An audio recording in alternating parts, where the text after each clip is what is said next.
ఇంతకి ముందటి క్లాస్లో సింపుల్ ప్రెజెంట్ టెన్స్ యొక్క స్ట్రక్చర్ ఏమిటో మరియు ఈ సింపుల్ ప్రెజెంట్ టెన్స్ని ఎప్పుడెప్పుడు వాడాలో తెలుసుకున్నాం.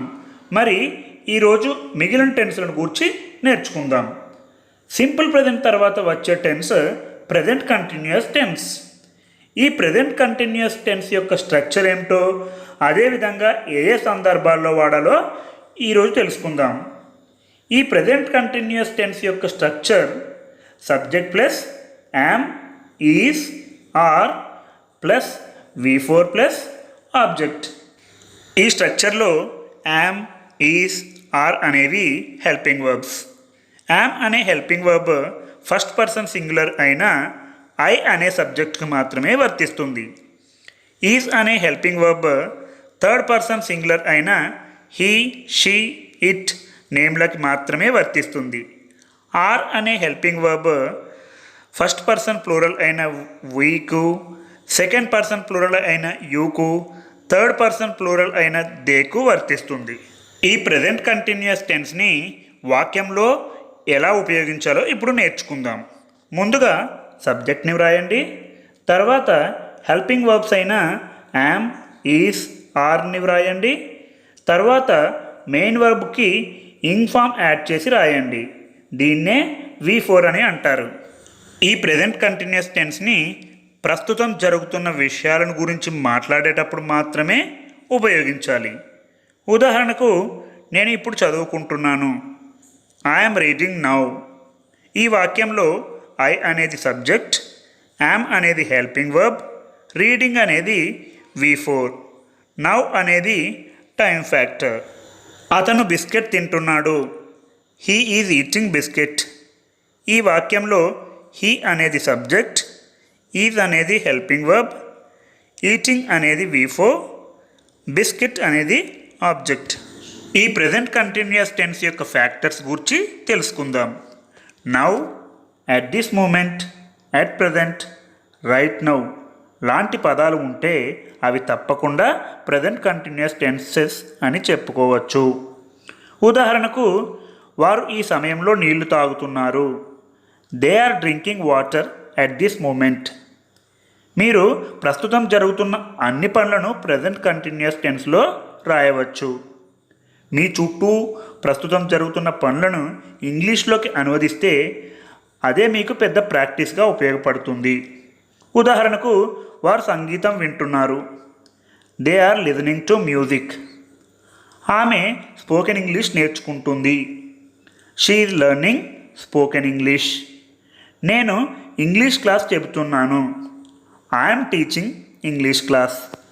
ఇప్పుడు ప్రెజెంట్ టెన్స్లో మూడవ టెన్స్ అయిన ప్రెజెంట్ పర్ఫెక్ట్ టెన్స్ యొక్క స్ట్రక్చర్ ఏమిటో మరియు ఏ ఏ సందర్భాల్లో ఈ టెన్స్ వాడాలో తెలుసుకుందాం. కొద్ది కాలం క్రితం జరిగిన పనులను గూర్చి మరియు ఈ మధ్యనే జరిగిన పనులను గూర్చి చెప్పేటప్పుడు ఈ ప్రెజెంట్ పర్ఫెక్ట్ టెన్స్ని వాడతారు. ఉదాహరణకు నేను ఇప్పుడే ఇంటికి వచ్చాను, లేదా ఈ మెట్రో రైలుని ఈ మధ్యనే ప్రారంభించారు. ఈ ప్రెజెంట్ పర్ఫెక్ట్ టెన్స్ యొక్క structure subject plus has, have plus V3 plus object.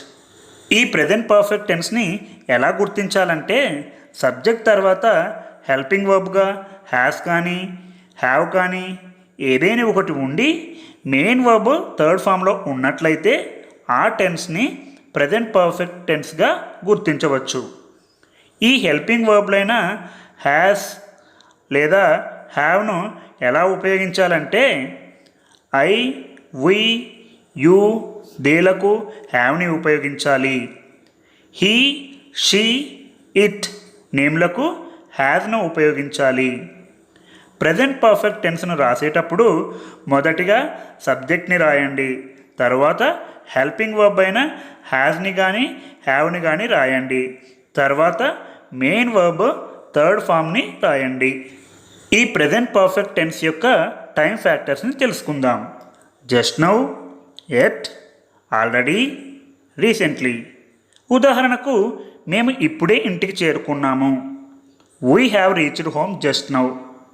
ఆమె ఈ మధ్యనే కొత్త మొబైల్ కొన్నది. She has purchased new mobile recently. వారు ఈ మధ్యనే మా ఊరిని సందర్శించారు. They have visited my village recently. ఇలాంటి వాక్యాలను మీరు ప్రాక్టీస్ చేస్తే ప్రజెంట్ పర్ఫెక్ట్ టెన్స్ని ఎప్పుడు ఎలా ఉపయోగించాలో మీకు సులభంగా అర్థమవుతుంది. ఇప్పుడు ప్రజెంట్ టెన్స్లో చివరి టెన్స్ అయిన ప్రజెంట్ పర్ఫెక్ట్ కంటిన్యూస్ టెన్స్ని గూర్చి తెలుసుకుందాం. ఈ టెన్స్ని ఎప్పుడు ఎలా వాడాలో ఇప్పుడు నేర్చుకుందాం. గతంలో ప్రారంభించిన ఒక పని ఇప్పటి వరకు జరుగుతూనే ఉంటే అటువంటి పనులను ఈ ప్రజెంట్ పర్ఫెక్ట్ కంటిన్యూస్ టెన్స్గా చెప్పుకోవాలి.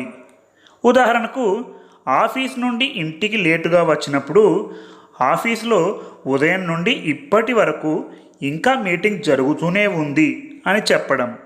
అంటే గతంలో మొదలుపెట్టిన పనిని ఇప్పటి వరకు చేస్తూ ఉంటే అది ప్రజెంట్ పర్ఫెక్ట్ కంటిన్యూస్ టెన్స్గా చెప్పబడుతుంది. ఈ ప్రజెంట్ పర్ఫెక్ట్ కంటిన్యూస్ టెన్స్ యొక్క structure subject plus has or have plus been plus V4 plus object. ఈ ప్రజెంట్ పర్ఫెక్ట్ కంటిన్యూస్ టెన్స్ని ఎలా గుర్తించాలంటే సబ్జెక్ట్ తర్వాత హెల్పింగ్ వర్బులుగా హ్యాస్ బీన్ కానీ హ్యావ్ బీన్ కానీ ఈ రెండిట్లో ఏదైనా ఒకటి ఉండి మెయిన్ వర్బ్కి ఇంగ్ ఫామ్ ఉన్నట్లయితే ఆ టెన్స్ని ప్రజెంట్ పర్ఫెక్ట్ కంటిన్యూస్ టెన్స్గా గుర్తించవచ్చు. హెల్పింగ్ వర్బ్లైన హ్యాస్ బీన్ కానీ హ్యావ్ బీన్ కానీ ఎలా ఉపయోగించాలంటే ఐ, వి, యూ, దేలకు హ్యావ్ బీన్ని, హీ, షీ, ఇట్, నేమ్లకు హ్యాస్ బీన్ని ఉపయోగించాలి. మొదటగా సబ్జెక్ట్ రాయండి. తర్వాత హెల్పింగ్ వర్బ్ అయిన హ్యాస్ బీన్ కానీ హ్యావ్ బీన్ కానీ రాయండి. తర్వాత మెయిన్ వర్బ్కి ఇంగ్ ఫామ్ యాడ్ చేసి రాయండి. దీన్నే V4 అని కూడా అంటారు. ఉదాహరణకు వారు ఈ ఆఫీస్లో ఉదయం నుండి పనిచేస్తూనే ఉన్నారు. They have been working in this office since morning. కుంభకర్ణుడు 2 సంవత్సరాల నుంచి నిద్రపోతున్నాడు.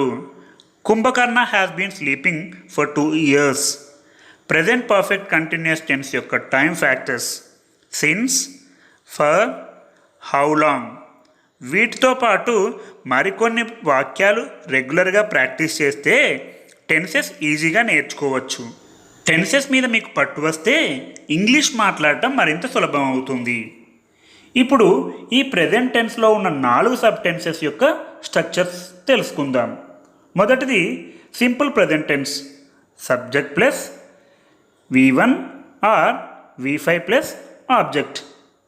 రెండవది present continuous tense subject plus is, am, are plus V4 plus object. మూడవది present perfect tense subject plus has or have plus V3 plus object. నాలుగవది present perfect continuous tense subject plus has or have plus been plus V4 plus object. మీకు ఈ video కనుక నచ్చినట్లయితే like చేయండి, share చేయండి మరియు subscribe చేయండి. మరికొన్ని ఇంట్రెస్టింగ్ టెన్సెస్తో నెక్స్ట్ క్లాస్లో కలుసుకుందాం. అంతవరకు నమస్కారం.